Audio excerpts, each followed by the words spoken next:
Hi everyone, welcome to the channel doctor Reena economic studies.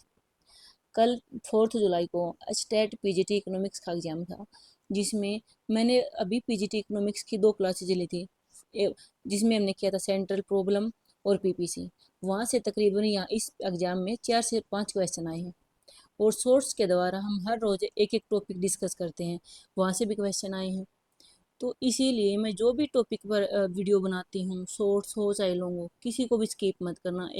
ये बिल्कुल exam point of view से बनाई जाती हैं। ये पीजीटी और इकोनॉमिक्स और पहले यूजीसी नेट के लिए बनाया था, वो सब मोस्ट इम्पोर्टेंट थे। इसलिए किसी एक सिंगल वीडियो को भी स्किप या शॉर्ट्स को स्किप नहीं करना है। आज हम एचटेट पीजीटी इकोनॉमिक्स 4 जुलाई 2026 का जो 60 क्वेश्चन है इकोनॉमिक्स के, उनको करेक्ट आंसर डिस्कस करेंगे। लेकिन फिर भी आप ऑफिशियल आंसर के आने के बाद अपने क्वेश्चंस को दोबारा चेक जरूर कर लेना, मैच जरूर कर लेना। तो चलिए स्टार्ट करते हैं। फर्स्ट क्वेश्चन है कि हमें करेक्ट स्टेटमेंट बतानी है। ये क्वेश्चन को भी आपने ध्यान से ही पढ़ा होगा ना कि करेक्ट इनकरेक्ट, ये कई बार ये देखने में मिस्टेक हो जाती है। करेक्ट स्टेटमेंट बतानी है तो इनमें जीएनपी, जीएनआई और जीएनई, इन तीनों में हमें रिलेशन बताना है। तो ये क्या है, ये तीनों इक्वल होती हैं इक्विलिब्रियम पॉइंट पे। ये तीनों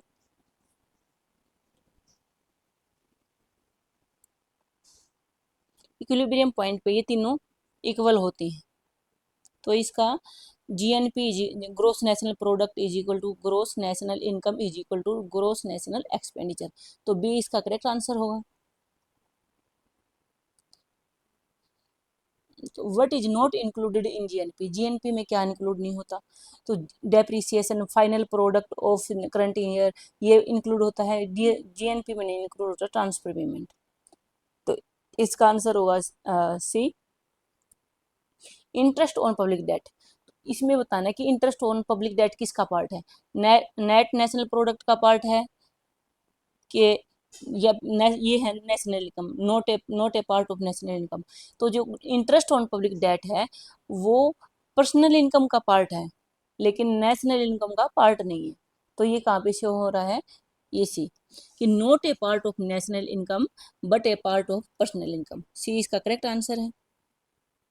नेक्स्ट क्वेश्चन है कि GNP is equal to C plus I plus G plus X minus M. ये किसकी इक्वेशन है? ये एक्सपेंडिचर साइड डिटेल को शो कर रहे हैं। ये एक्सपेंडिचर मेथड है नेशनल इनकम को काउंट करने का, कि exchange rate at which demand for foreign currency become equal to its supply. कि जहाँ पर डिमांड फॉर फॉरेन करेंसी इसकी सप्लाई के इक्वल हो जाता है, उसको हम क्या कहेंगे? उसको हम बैलेंस एक्सचेंज रेट कहेंगे। विच of the following is not a function of RBI. हमें बताना है कि आरबीआई का फंक्शन कौन सा नहीं है। तो इसमें से आरबीआई का कौन सा नहीं है? Accepting public deposit, public deposit को एक्सेप्ट करना, ये आरबीआई का फंक्शन नहीं है। नेक्स्ट क्वेश्चन है कि if primary deposit of bank is 1000, reserve ratio is 20%। हमें बतानी है value of deposit coefficient is, deposit coefficient की वैल्यू हमें बतानी है। तो इसके लिए हम डिपॉजिट और क्रेडिट मल्टीप्लायर का यूज करेंगे। डिपॉजिट कोफिशिएंट की वैल्यू फाइंड आउट करने के लिए हम यूज करेंगे मल्टीप्लायर का। डिपॉजिट कोफिशिएंट की वैल्यू फाइंड आउट करने के लिए किसका यूज करेंगे? हम क्रेडिट मल्टीप्लायर का। और वो किसके इक्वल होता है? के इक्वल होता है 1 divide by C R R. तो इसमें ये क्या है, रिजर्व रेशो है 20%। 20% को हम क्या लिख सकते हैं? 0.2, 0.2 लिख सकते हैं। अब 1 divide by C R R है, ये 1 divide by C R R. तो रिजर्व रेशो कितना है? 0.2। तो 1 डिवाइड बाई 0.2, तो 1 डिवाइड बाई 0.2, इसको हम सोल्व करेंगे तो क्या आएगा? 5। तो करेक्ट आंसर हुआ second.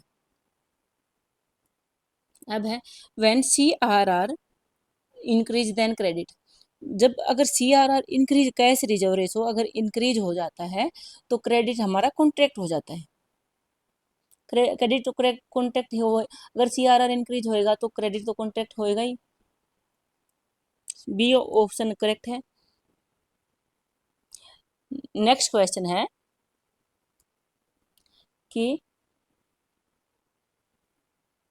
Who first use the word statistics, किसने यूज किया था फर्स्ट इसको? इसका करेक्ट आंसर होगा ए। नेक्स्ट क्वेश्चन है कि form of statistic data are, data ये स्टैटिस्टिक डाटा है, इसकी फॉर्म्स कौन कौन सी हैं? प्राइमरी और सेकेंडरी दोनों हैं, इसका करेक्ट आंसर होगा सी। थर्ड नेक्स्ट क्वेश्चन है which is not a form of random sampling, random sampling कौन सा नहीं है? तो इसका आंसर होगा mix sampling. Lottery method, rotating, systematic, ये सब रैंडम सैम्पलिंग, ये जो not a form of random sampling, तो ये है mix sampling. The systematic arrangement of data in cell and row is, जब सेल और डेटा को सेल और रो में सिस्टेमेटिक हम अरेंज करते हैं तो वो क्या होगा, उसको हम कहते हैं टेबुलेशन। करेक्ट आंसर होगा सी। नेक्स्ट क्वेश्चन है क्यूबिक एंड ये cylindrical diagram are, cubic and cylindrical diagram are क्या होता है? ये थ्री डायमेंशनल, तो इसका करेक्ट आंसर होगा सी। A method of classification in which the upper limit of the first group and lower limit of second group are same, जिसमें upper limit of first group और lower limit of second group same होती हैं, उसको हम क्या कहेंगे? Exclusive method. Exclusive method में upper limit of first group और lower limit of second group same होती हैं, तो उसको हम कहेंगे एक्सक्लूसिव मेथड। नेक्स्ट क्वेश्चन है which is not a measure of central tendency, तो सेंट्रल टेंडेंसी का मेजर कौन सा नहीं है? D, dispersion. नेक्स्ट कि which relation is correct, which, देखो कितना इजी क्वेश्चन है ये।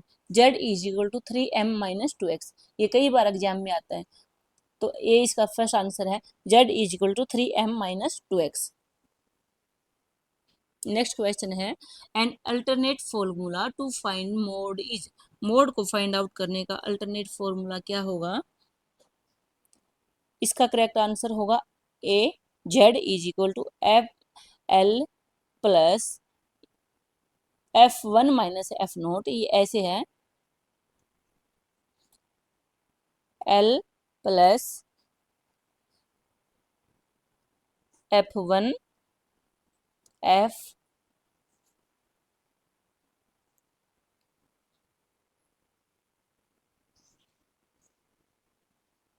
L प्लस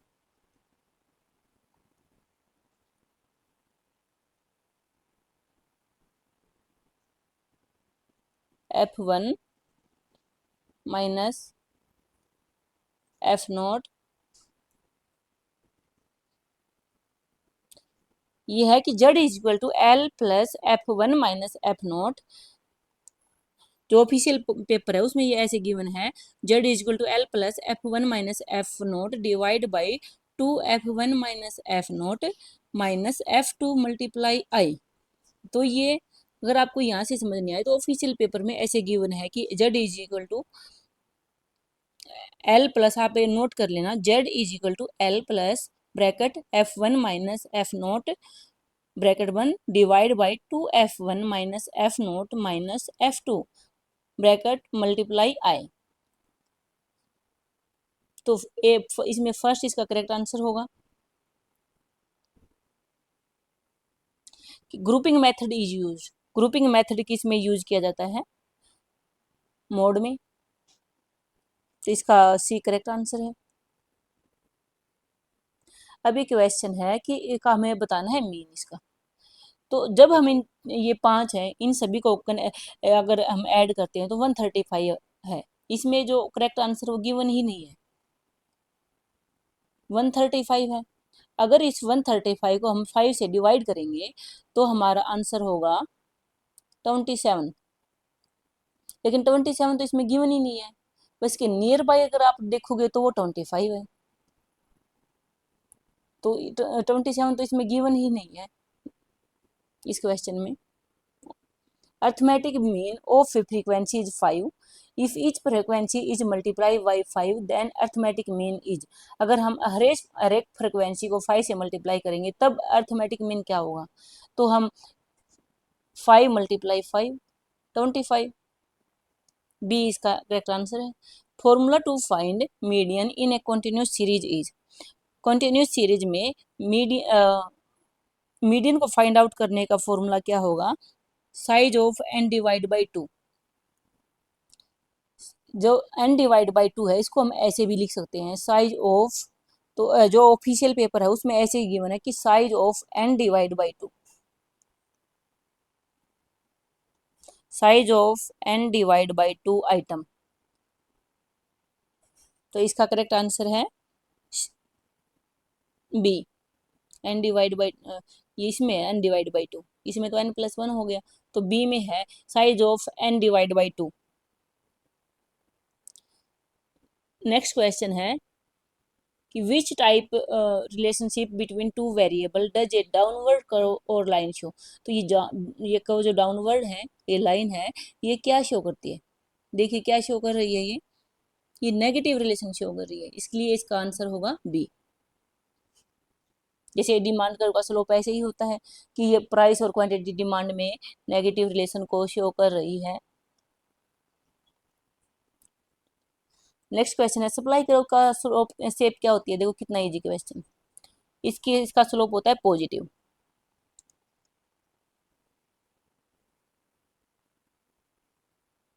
नेक्स्ट क्वेश्चन है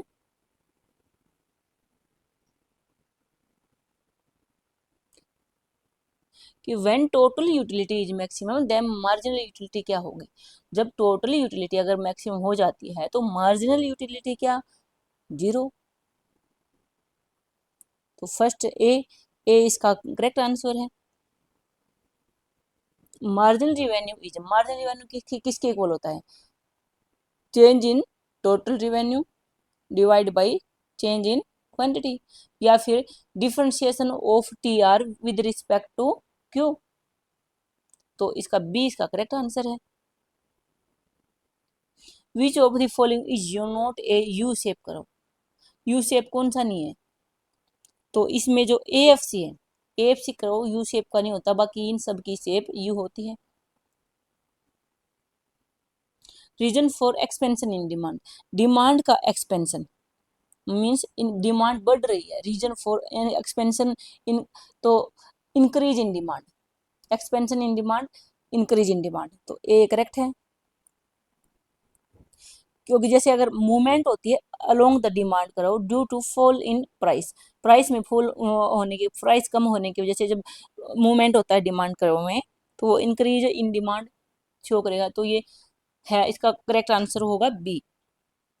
नहीं, increase in demand, sorry increase in demand, ये इनकम, ये तो इंक्रीज इन इनकम को शो कर रहे हैं, तो इसका करेक्ट आंसर ए है इंक्रीज इन डिमांड। तो डिमांड का एक्सपेंशन शो करना था ना हमें, तो इसका करेक्ट आंसर ए होगा increase in demand. When the shape of indifference curve, देखो ये भी क्वेश्चन हमने शॉर्ट में रिवाइज किया था कि इंडिफरेंस कर्व की एल शेप कब होती है, जब गुड्स कॉम्प्लीमेंट्री कॉम्प्लीमेंट्री होते हैं, तो बी इसका करेक्ट आंसर होगा। नेक्स्ट क्वेश्चन है कि the slope of budget line shows, budget line का स्लोप क्या शो करता है, तो क्या शो करता है, ratio of price of goods, ratio of price of goods, तो सी इसका करेक्ट आंसर है। बजट लाइन का स्लोप तो यही शो करता है, ratio of price of goods. In case of inferior goods when the price fall the income effect is, inferior good में जब प्राइस फॉल हो जाता है तो इनकम इफेक्ट क्या होता है, नेगेटिव होता है, तो इसका करेक्ट आंसर होगा B. Which is held constant in price effect to determine the substitution effect, किसको कॉन्स्टेंट रखेंगे हम, तो इसका रियल इनकम, इसका आंसर होगा बी रियल इनकम, हम रियल इनकम को कॉन्स्टेंट रखेंगे। 124 है कि when a change in price reduce total expenditure, price में चेंज हुआ इसके कारण हमारा टोटल एक्सपेंडिचर रिड्यूस हो गया, रिड्यूस हो गया तो इलास्टिसिटी क्या होगी इसकी, तो ये इसका ऑप्शन, इसका करेक्ट आंसर होगा बी, इलास्टिक, क्योंकि इसमें ये उस टाइम पे ये इलास्टिसिटी ग्रेटर देन 1 हो जाएगी। Elasticity of demand on a rectangle hyperbola demand curve is क्या होती है, यूनिटरी होती है। जो रेक्टेंगल हाइपरबोला डिमांड कर्व होता है उसमें इलास्टिसिटी ऑफ डिमांड उसके हर एक पॉइंट पे, एवरी पॉइंट पे इक्वल टू 1 होती है।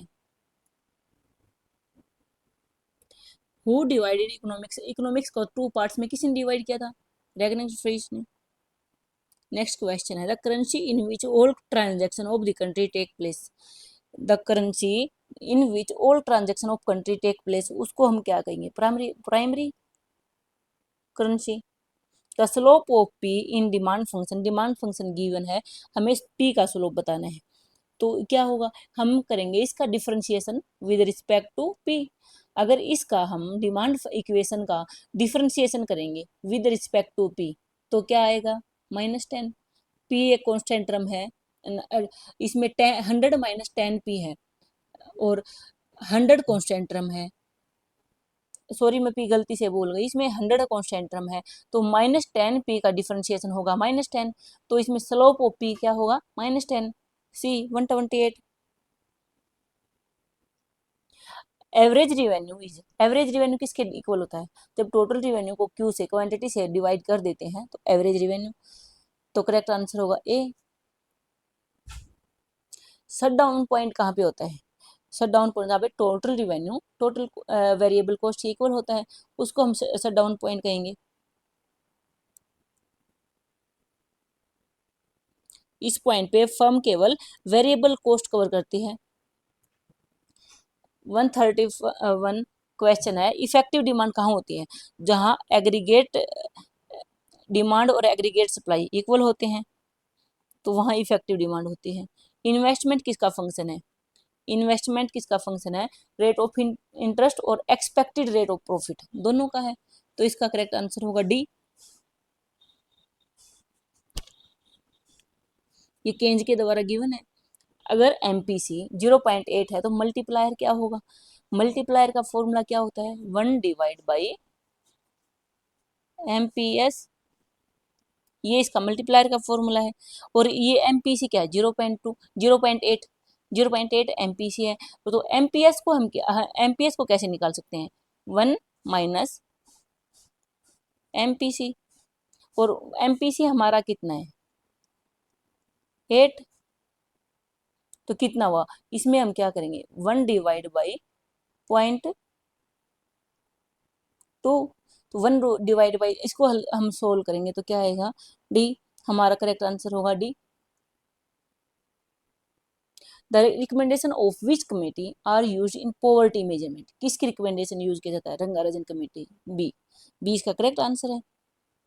नेक्स्ट क्वेश्चन है कि in which 5 year plan of India Cobb Douglas model was use, कौन से 5 ईयर प्लान में यूज किया था, ऑप्शन सेकंड, तो बी, सेकंड 5 ईयर प्लान में कोप डोगलेस का यूज किया था, मालनोमिस मॉडल का भी सेकंड 5 ईयर प्लान में ही यूज किया था।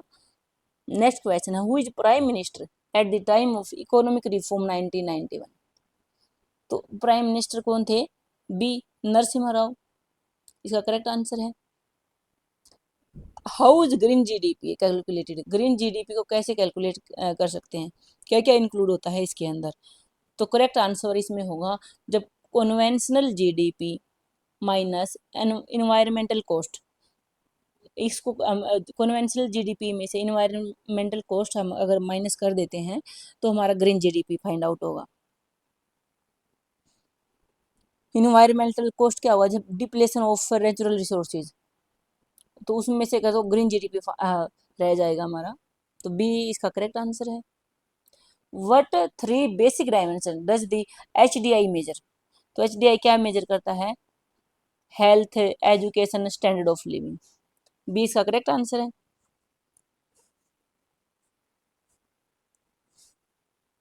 विच organization is responsible for calculating and publishing HDI, तो कौन रिस्पॉन्सिबल है, यूएनडीपी, करेक्ट आंसर है सी।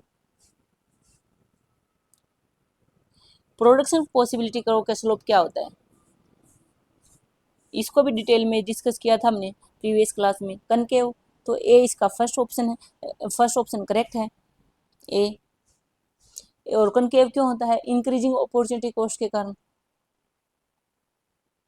Economic problem arise, economic problem arise क्यों अराइज होती हैं इकोनॉमिक प्रॉब्लम, नीड्स अनलिमिटेड है, बिल्कुल सही है, रिसोर्स लिमिटेड है, ये भी सही है, और उनके alternate of resources are possible, तो ये सब सही है, तो all of the above. Economics is a science which deal with human wants and resources, C ये मैटर सब्सटेंस केमिकल ये नहीं, ह्यूमन वांट्स एंड रिसोर्सेज, ये होगा इकोनॉमिक्स एक साइंस है जो डील करती है ह्यूमन वांट्स एंड रिसोर्सेज से। माइक्रो इकोनॉमिक्स रिलेटेड विद, किससे रिलेटेड है, इंडिविजुअल से रिलेटेड है माइक्रो, और मैक्रो एग्रीगेट से, तो बी इसका करेक्ट आंसर है। Which analyse is called price theory, price theory को कौन से एनालाइज को हम प्राइस थ्योरी बोलेंगे, माइक्रो एनालाइज, क्योंकि प्राइस थ्योरी है उनको हम स्टडी करते हैं माइक्रो इकोनॉमिक्स में। नेक्स्ट क्वेश्चन है कि quantity measured at the point of time, जब पॉइंट ऑफ टाइम पर हम क्वांटिटी को मेजर करते हैं तो उसको हम क्या कहते हैं, स्टॉक। जो पीरियड पीरियड ऑफ टाइम होता है उसको फ्लो होता है, जो पॉइंट ऑफ टाइम पे जो मेजर करेंगे उसको हम स्टॉक कहेंगे। Which one is the leakage in circular flow, national income के सर्कुलर फ्लो में लीकेज को क्यों कौन शो कर रहा है, तो इसका करेक्ट आंसर होगा डी, टैक्स। जो टैक्स है वो लीकेज इनका circular flow of national income को शो करता है। Which economic problem related with the way which output is distributed among the member of society, तो डिस्ट्रीब्यूशन देखिए हमने बड़ा ही डिटेल में समझा था कि डिस्ट्रीब्यूशन किससे रिलेटेड है, डिस्ट्रीब्यूशन है कि किसके लिए प्रोड्यूस किया है, तो for whom to produce, for whom to produce, तो सी इसका करेक्ट आंसर है। नेक्स्ट क्वेश्चन है which economic problem related with production of goods and services, तो कौन से प्रॉब्लम रिलेटेड है production of goods and services के, कि व्हाट टू प्रोड्यूस, क्या प्रोड्यूस करना है और हाउ मच कितना प्रोड्यूस करना है, तो ये है कि production of goods and services what to produce, first correct answer है।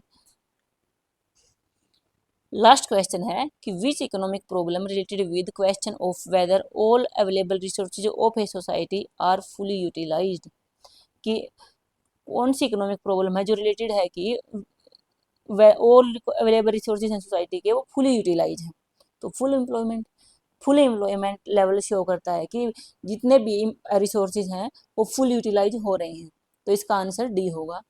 तो आज की क्लास में हमने कल 4 जुलाई को पीजीटी इकोनॉमिक्स में के जो 60 क्वेश्चन थे वो आज हमने उनके करेक्ट आंसर को डिस्कस किया है। आप ऑफिशियल आंसर के आने के बाद भी एक बार मैच जरूर कर लेना, और इसमें कई क्वेश्चन है जो मैंने मेरी वीडियो अभी करवाई थी या फिर मैं शॉर्ट करवा रही हूँ वहाँ से रिपीट हुए हैं या वहाँ से भी आए हैं, तो प्लीज़ मेरी किसी भी वीडियो को स्किप मत करना। मोस्ट इंपॉर्टेंट टॉपिक को मैं वीडियो बनाती हूँ एकदम एग्जाम पॉइंट ऑफ व्यू से, और साथ साथ में प्रैक्टिस भी करते हैं PYQ एंड MCQ के द्वारा। तो आज की क्लास में इतना ही, थैंक यू।